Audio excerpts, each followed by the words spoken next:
I often find myself in two states of mind when playing video games, and that's either give me something exactly the same to what I'm playing right now, or give me something totally new that's going to wow me.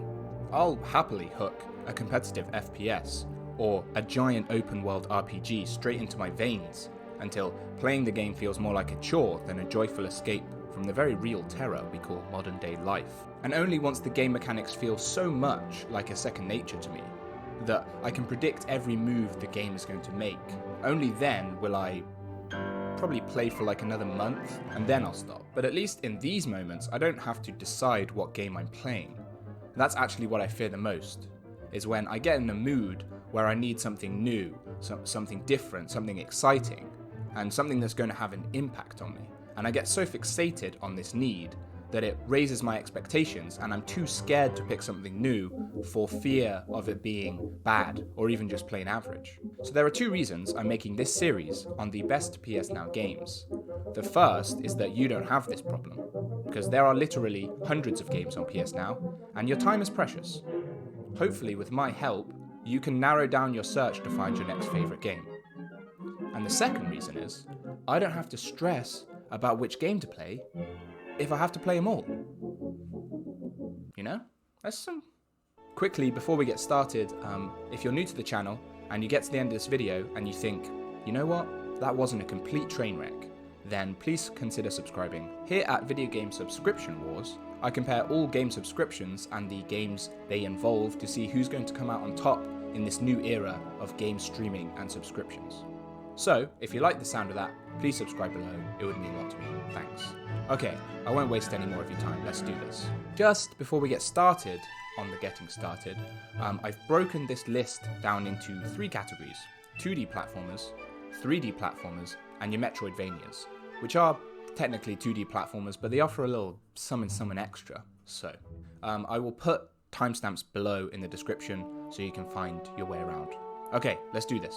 Just one more thing, actually.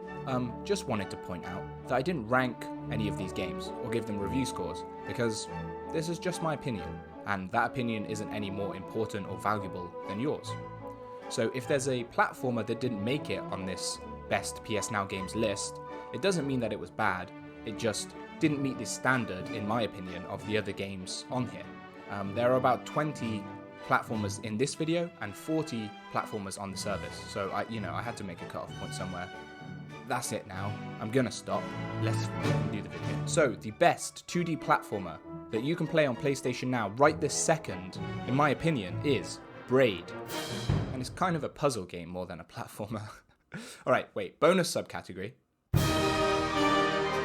These games are mainly about solving puzzles, so the movement isn't the focus, so there's nothing special to comment on there. Braid's puzzles are fantastic, asking you to manipulate the flow of time in clever ways to collect puzzle pieces. Connecting it all is a story of choice and consequence that tries a little too hard to sound like contemporary Shakespeare for me. Memories of their relationship have become muddled, replaced wholesale, but one remains clear. But it still tells a pleasant tale that fits the game's design. Also, it has a very nice soundtrack.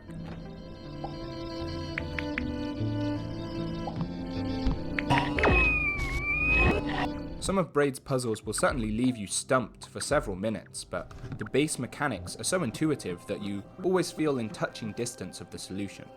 And if you still can't figure it out, you can easily move on to the next one. Still on the puzzle-heavy side of platforming is Tearaway Unfolded, which uses the the features of the DualShock 4 controller, like motion control and the touchpad, to solve puzzles. If you don't have a DualShock 4 controller, which might be the case as you can use other controllers when playing PS Now on PC, then this isn't for you. But if you do have a DualShock 4, then I'd recommend wandering through this charming scrapbook world.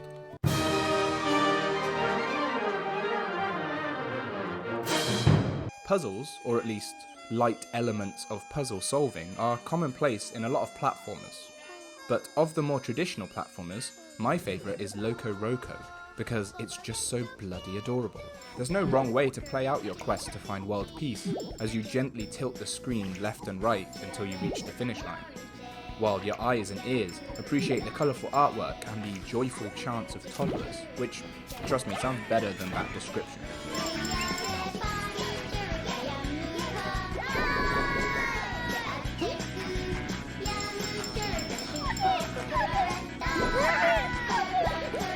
If only finding world peace was this easy and enjoyable. I said in my PS Now game list video that Sonic Generations is the best Sonic game on here, because you can play the classic Sonic levels on an updated engine. But Sonic CD might be the best one to play from start to finish, with a very consistent level design and a pretty good story, where Sonic can travel to the future to affect the past, to a point where the game actually has 2 different endings. Also, look how freaking cool this intro is.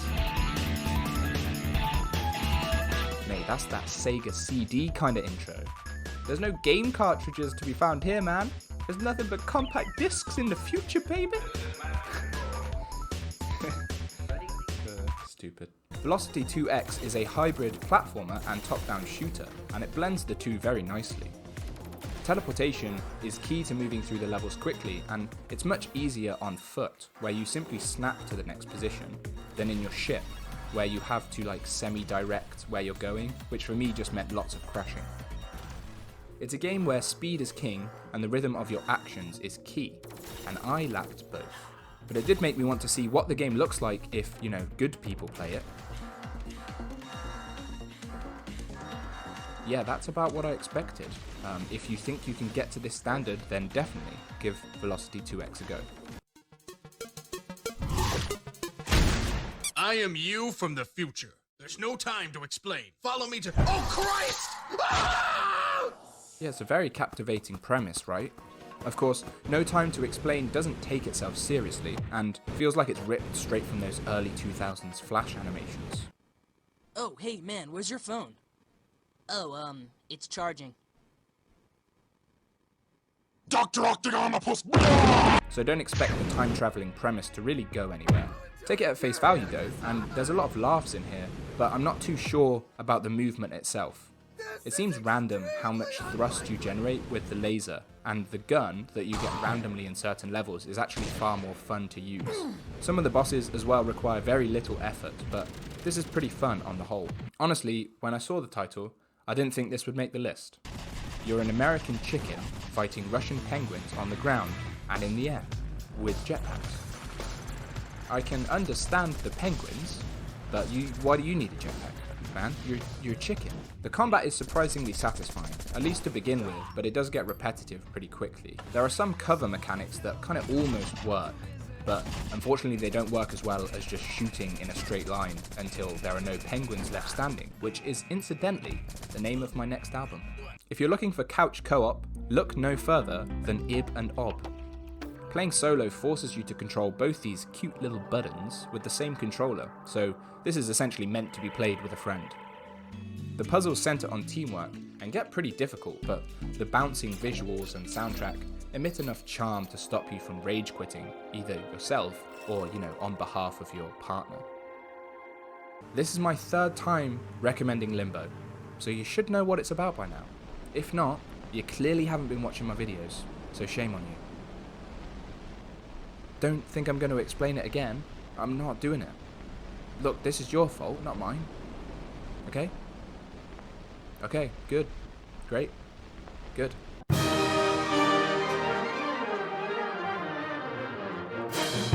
There isn't a huge selection of Ratchet & Clank games on PS Now. We're missing all of the original trilogy, unfortunately. But out of the ones on here, apparently A Crack in Time is the best. I say apparently because I've never played the Ratchet & Clank games before. Oh wait, sorry, I forgot. The backlash doesn't come until after the comment section has woken up, so I'm okay for now. Good. Well, even without ever playing a Ratchet & Clank game, I know that it's a classic action platforming series, and A Crack in Time is a sure example of that. As a newcomer, I immediately connected with the easily likeable cast, and realised what a cute little thing Clank is. It felt like watching a good cartoon, like it somehow managed to trigger some sense of nostalgia in me despite having never played it, which I'm concluding is a good thing. Another 3D platformer that I haven't played before, The Sly Raccoon collection is on PS Now, with HD remasters of the original trilogy. I really like the tone of these games, which play out like a kind of satirical cartoon noir drama. Freeze, Cooper! Inspector Fox, as beautiful and unpredictable as ever. They're pretty standard for the platformers of the time, which is no bad thing, with collectibles, occasionally sticky controls, mindless goons, and some tough bosses. But each game does a good job of improving on the mechanics of its predecessor, and I think each is worth a go, especially number 2. The most light-hearted of these older platformers has to be Ape Escape 2, which comes with as many banana-based puns as you can handle. Banana? Your actions are mapped to the right analog stick, which lets you swipe horizontally and vertically to fight enemies and catch monkeys. It means, though, that Ape Escape has the fatal problem for a 3D platformer, which is not being able to rotate the camera. Somehow, we got by like this back then, but now it's almost unbearable.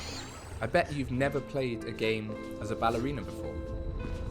Bound has really beautiful character animations, allowing you to move gracefully through its levels. The rest of the game is quite bare though, and next to no input from the player is needed to progress through the game. That alone isn't a criticism.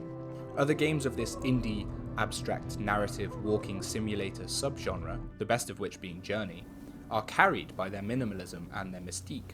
But I was just plain confused for most of Bound, and the beauty of the animation faded a bit once I realised that the 4 moves that I control don't flow as nicely or as smoothly as simply pressing the dance button and watching the routine.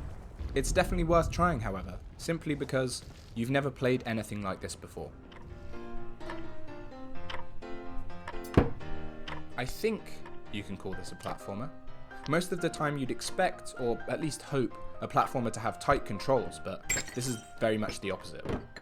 I suppose if I was a slice of bread, I'd struggle to make my way around the kitchen as well. But you can actually get into a rhythm, which is the surprising thing. Before, I was inevitably halted by the fridge door or the sink. If you like platformers for the innovation behind the movement, or, maybe you just want to have fun getting a slice of Warburtons into some perilous situation, then I Am Bread is for you.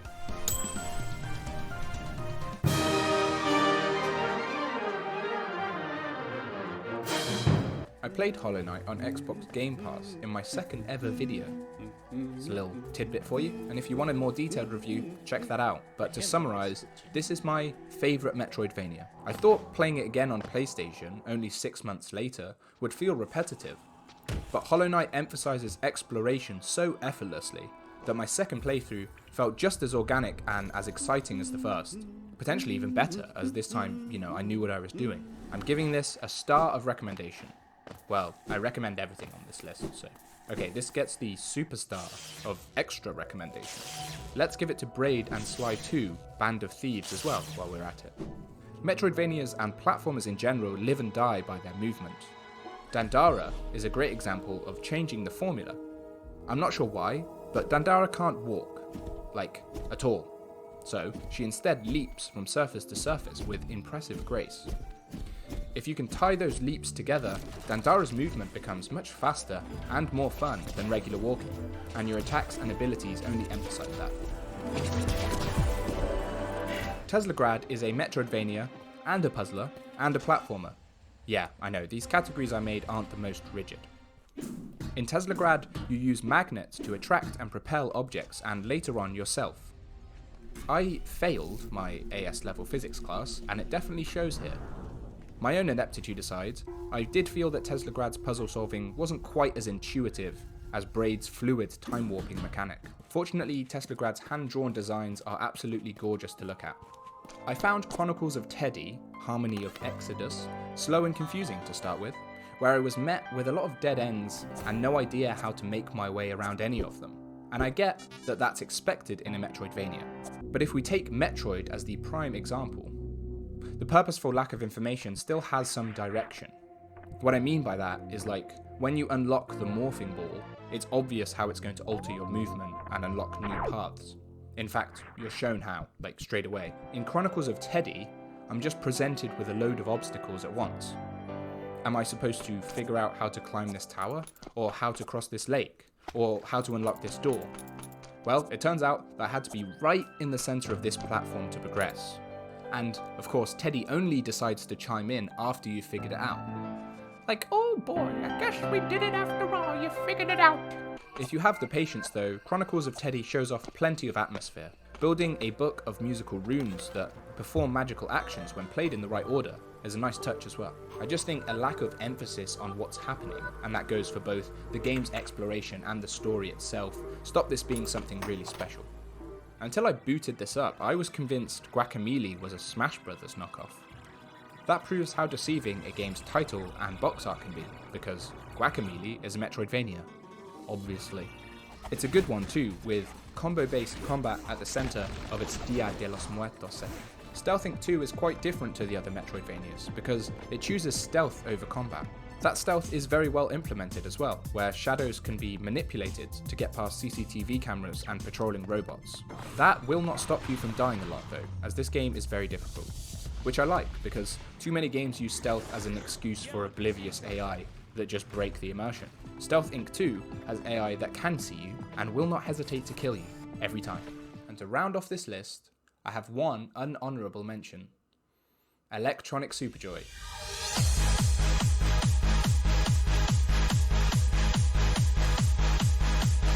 No, I can't recommend this unless you hate yourself and whoever lives in your house, as every time you respawn, which will be often as this game is brutally hard, you'll hear this. Oh, yeah. Do I sound really old right now complaining about this? Maybe, but from the incessant EDM loops to the obnoxiously loud and over-the-top sex noises, this game gives the impression it was made by a 13-year-old boy, and I'm not that boy anymore. Even if I did get a chuckle out of one of the sex noises in particular. But only a couple times, then it was annoying again. The one time they stop the sex sounds is when they add in heat-seeking rockets, and that's when I said, sorry, I'm done. I've got plenty of games to play, and I don't need to waste any more time with this one. But hey, at least Electronic Superjoy left a lasting impression on me. That impression was mostly one of anger, but, you know, enough to include it in this video. So there are a lot of great platformers on PlayStation Now, which made making this video a whole lot of fun, and I hope that came across, and I hope you enjoyed watching it. But I'm even more excited for the next video in the series, because literally 2 days ago, Sony announced a really big title that's coming to the service. Well, it's on there now. That's all I'm going to say about it, because I don't want to get caught in a web of bad puns disguised as hints. So I'd rather not do that right now. So, if you want to find out what on earth that game might be, hit the subscribe button and turn the bell on to be notified as soon as that video goes live.